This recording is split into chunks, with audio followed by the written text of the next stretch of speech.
زندگی میں کبھی کوئی پریشانی آئے، کوئی آزمائش آئے یا کوئی ایسا لمحہ آئے کہ امید کی کوئی کرن باقی نہ رہے، تو یاد کیجئے اس واقعے کو جس کا ذکر اللہ تعالیٰ نے سورۃ الانبیاء میں فرمایا ہے،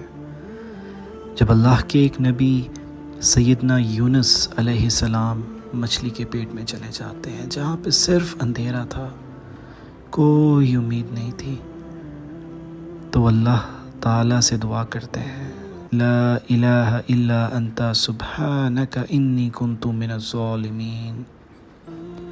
تیرے سوا کوئی معبود نہیں، تو پاک ہے، بے شک میں ہی ظالموں میں تھا۔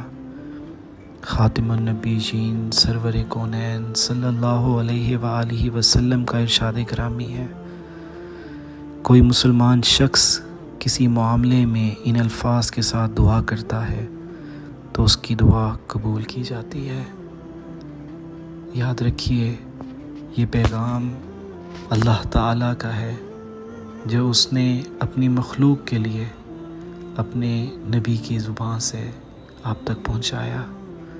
یاد رکھیے، یہ پیغام اس ذات کا ہے جس نے آپ کو پیدا کیا، جو مسبب الاسباب ہے، اس پر یقین رکھیں،